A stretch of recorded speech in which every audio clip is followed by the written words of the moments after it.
अस्सलाम वालेकुम। मैं हूं फैसल तारिड।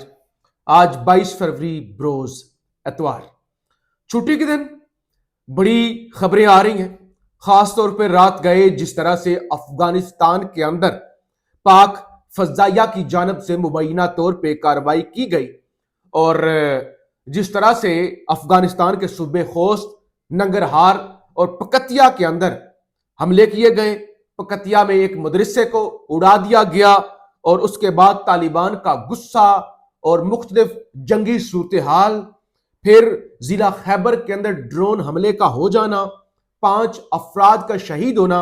और जिला खैबर आपको पता है सुहेल अफरीदी का इलाका, और वहां के लोग, तमाम सियासतदान, कबायली मशरान, लाशें उन्होंने पेशावर लाने का ऐलान कर दिया है। तो आप अच्छी तरह समझ सकते हैं कि एक तरफ अफगानिस्तान के अंदर घुसकर मारना और उसके बाद तालिबान का सख्त रद्द-ए-अमल, फिर पाकिस्तान के अंदर ड्रोन हमला, तो चीजें इस लिहाज से तो बड़ी खतरनाक है। दूसरी तरफ सियासी मामला, अलीमा खान पर घटिया इल्जामात लगना, एक के बाद दूसरे तैयारे की खरीदारी, यानी अभी एक तैयारे पर लोग मातम कर रहे थे और नून लीग उसका दिफा नहीं कर पा रही थी, झूठ पर झूठ बोल रहे थे।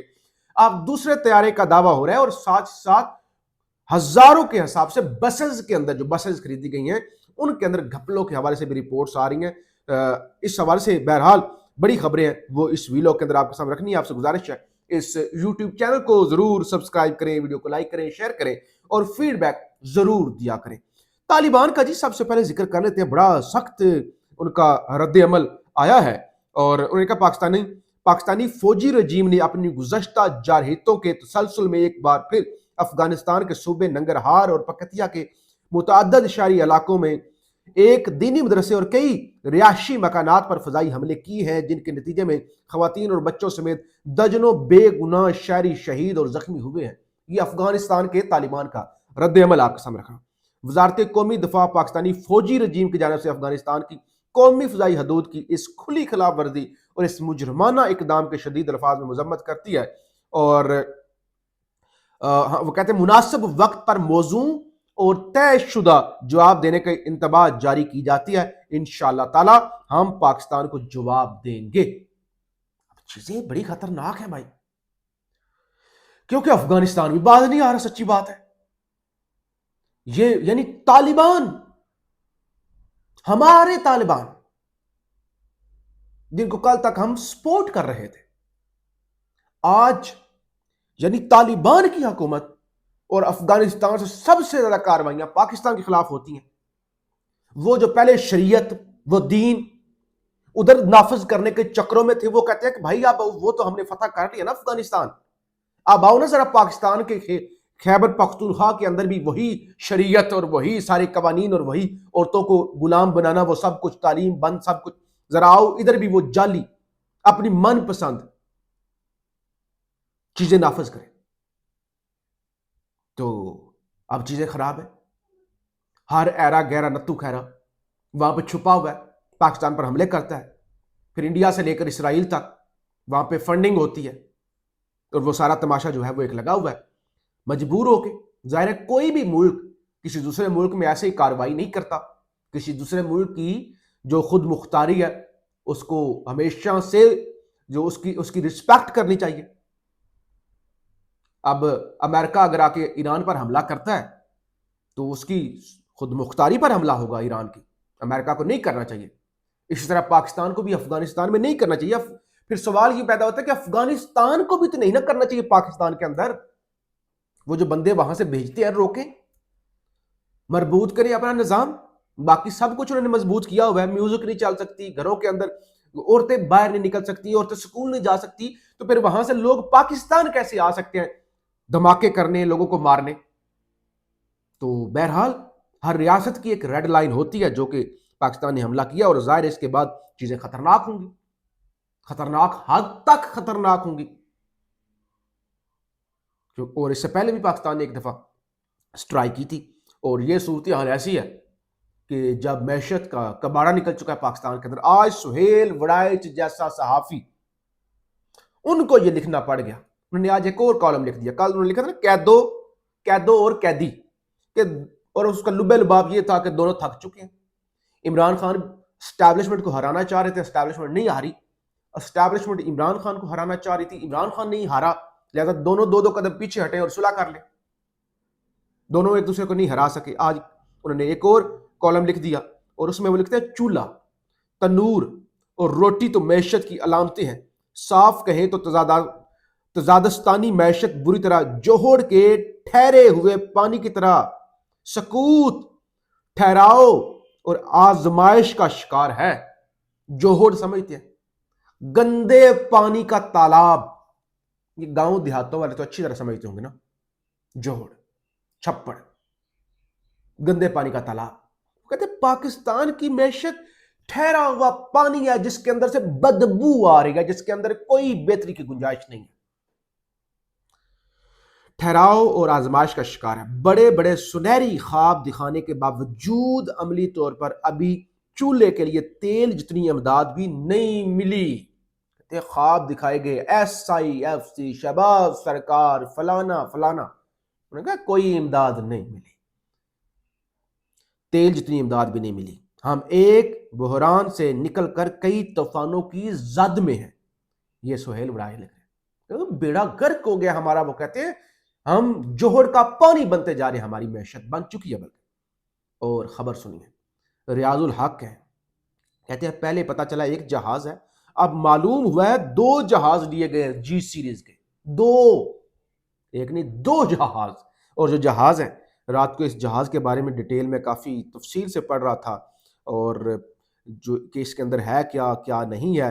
तो फिर मेरे सामने जो है मोहम्मद मालिक साहब का एक आया पीस। कहते कल मैंने बताया था जहाज का ऑपरेटिंग एक्सपेंस तकरीबन 17 लाख फी घंटा होगा। मैं तस्सीह करना चाहूंगा कि वो 17 लाख नहीं बल्कि 28 लाख रुपए से जायद बनता है। यानी एक घंटा अगर ये जहाज जो खरीदा गया है उड़े तो 28 लाख फूंक जाता है एक घंटे में। शौक पूरा होगा 28 लाख रुपए से। अच्छा, इसकी मेंटेनेंस लागत भी 3 मिलियन से 50 मिलियन डॉलर है।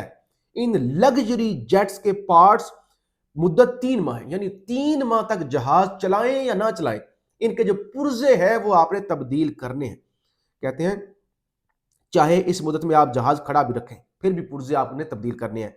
इस जहाज का 50 लाख रुपए महाना खर्चा है, चाहे ये उड़े या खड़ा रहे, और हम इस पे साल का 50 से 55 करोड़ रुपया देख रहे हैं।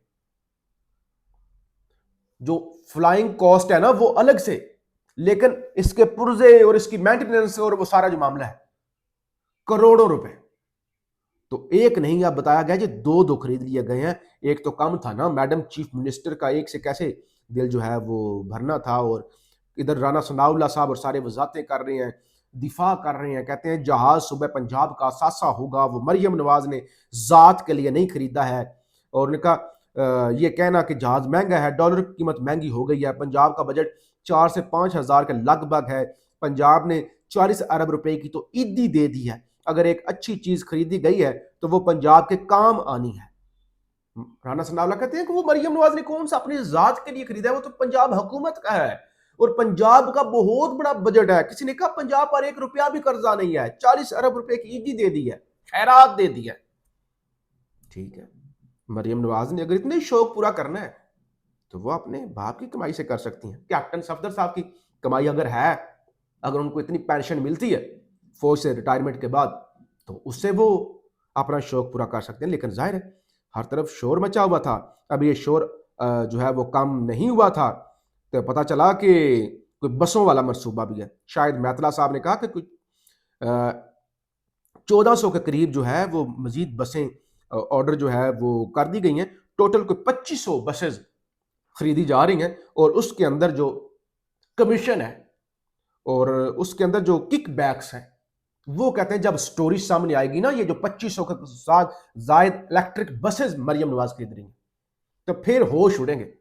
अभी तशहीरी मुहिम, अभी ये बसंत और पता नहीं क्या क्या क्या क्या, ये जब फाइलें खुलेंगी ना तो फिर लाने वालों को भी ठंड पड़ जाएगी और बाकियों को भी ठंड पड़ जाएगी कि मरियम नवाज ने पंजाब के साथ सलूक क्या किया है, किस तरह से बेड़ा करके। अच्छा जी, इमरान खान जेल में हैं। अली अमीन गंडापुर से लेकर शेर अफजल मरवत जैसे लोगों का टास्क है वो पीटीआई को तकसीम करें, नफरत की सियासत करें। तो शेर अफजल मरवत ने कुछ इल्जामात लगाए हैं अलीमा खान पर। कहते हैं, एक तो उन्होंने रात को इल्जाम लगाया ना कि भाई अलीमा खान कागजात लेकर बैरिस्टर गोहर के पास गई और बैरिस्टर गोहर से कहा इस पे दस्तखत करो, तुम अपने आप को रिमूव करो और मुझे यानी अलीमा खान को पीटीआई का चेयरमैन बनाया जाए। अलीमा खान को पीटीआई का चेयरमैन बनाया जाए, बैरिस्टर गोहर हट जाए। और वो कहते हैं जब खान के पास ये बात गई तो खान ने कहा इसे पास भी नहीं भटकने देना। और फिर कहते हैं अलीमा खानम खुद टाउट है। ये शेर अफजल मरवत है। किसी खातून के बारे में जरा जुबान चेक करें। अलीमा खानम खुद टाउट है, मरियम नवाज से मरी में खुफिया मुलाकात की, खुफिया मुलाकात। जिस केस में अहसान नियाजी को सजा हुई उसी केस में अलीमा खानम का बेटा भी नामजद है, लेकिन वो आज़ाद घूम रहा है। शेर अफजल मरवत कहते हैं कि अलीमा खान ने मरियम नवाज से खुफिया मुलाकात की है। अब आगे चलिए, इमरान खान और जमाइमा खान की तलाक एक और प्रोग्राम है। ये एक और प्रोग्राम में आकर दावा कर रहे हैं। इमरान खान और जमाइमा खान की तलाक अलीमा खान की वजह से हुई। हफीजुल्लाह नियाजी को पार्टी से अलीमा खान ने निकलवाया। जिस चीज को भी ये हाथ लगाती है उसका बेड़ा घर कर देती है। शेर अफजल मरवत। ठीक है भाई, खान जेल में ही अलीमा खान की वजह से है। इलेक्शन चोरी भी अलीमा खान ने कराया। खान को गोलियां भी अलीमा खान ने मरवाई। पाकिस्तान के अंदर साइफर भी अलीमा खान ने भेजा था। रजीम चेंज भी अलीमा खान ने किया था। लंदन प्लान भी अलीमा खान ने बनाया था। क्या तमाशा है। बहरहाल आप इस हवाले से क्या कहेंगे, फीडबैक जरूर दीजिएगा। पाकिस्तान जिंदाबाद।